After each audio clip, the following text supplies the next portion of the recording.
Hello, everyone. My name is Jose Rivera. I'm a licensed practical nurse, and I'm going to talk to you about sexual education in schools and why it's time for a change. Sexual education in schools is not just about the birds and the bees anymore. The World Health Organization has been quoted saying that most of the sexual health education in schools is based primarily or exclusively on the biological aspects of sexual education and does not reflect sexual education in a healthy manner, providing the education needed for healthy habits, transmitted infections, and unplanned teen pregnancy. So, I know a lot of you are wondering what happens when you don't have proper sexual healthy habits.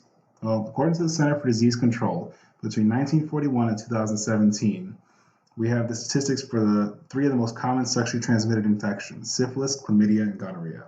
And although you see a pretty big dip in gonorrhea, it's currently at the highest amount of reported cases since 1991.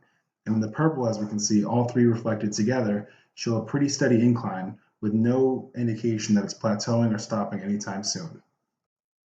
I asked one of my friends how she talked to her son about sexual education. And she told me she gave him a talk explaining that some people have dirty holes, and if you put yourself in those dirty holes, you can be dirty, and sometimes you'll never get clean. So she gave him condoms. And this may do a great job at giving an enjoyable antidote and putting the fear of God into the child. It does not really go through the aspects of how sexually transmitted infections are spread, nor does it go through the mechanics of using a condom. So at home, we have this priority of dirty versus clean. And of course, everyone wants to imagine their children as clean and keep them that way as long as possible. However, the argument is actually more about healthy versus unhealthy. Whereas, yes, healthy sexual habits may increase the likelihood of you remaining quote unquote clean, and unhealthy habits may result in you being quote unquote dirty.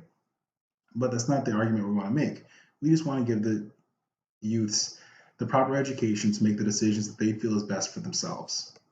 One thing we've learned is that young people like to spend time together, and they'll find time to be intimate together, regardless of whether they have strict parents or not, regardless of whether they're gay or straight or anything in between.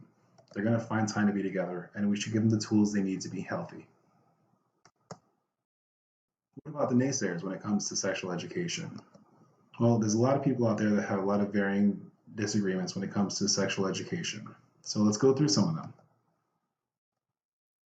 According to guttermuncher.org, as well as with the CDC, that teen pregnancy is currently down 64%, defined as pregnancy occurring between the ages of 15 and 19.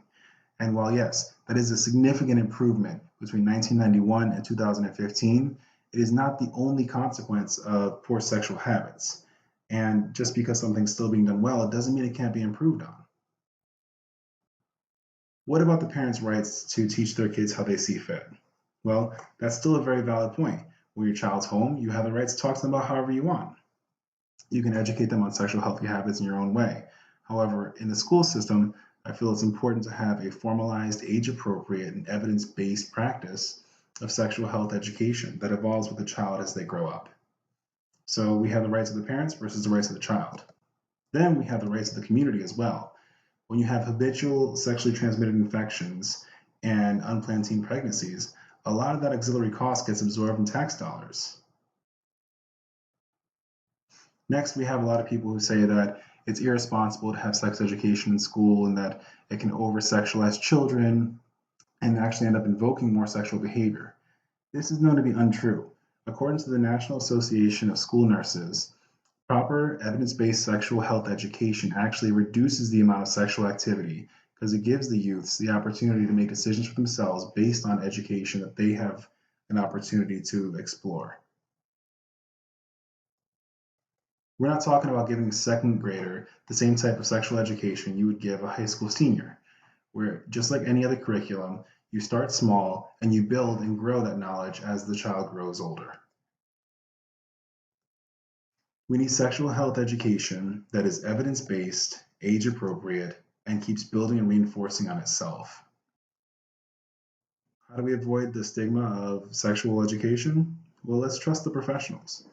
The World Health Organization, as of 2017, has put in place many initiatives in rural parts of Europe, educating youths on sexual education who otherwise would not have it as part of their routine curriculum. This has been a priority for the World Health Organization. Then you have the National Association of School Nurses, who have been quoted saying that Appropriate sexual health education that is evidence-based can reduce dating violence, bullying, and as well as the obvious sexually transmitted infections and unplanned teen pregnancies. How do we get this moving? Well, what we have to do is we have to contact our federal, state, and local government, tell them that we want sexual health education that is uniform, that is evidence-based, age-appropriate, and talks about more than just the biological aspects. This way we have an opportunity to build on that education and reinforce it as the child grows.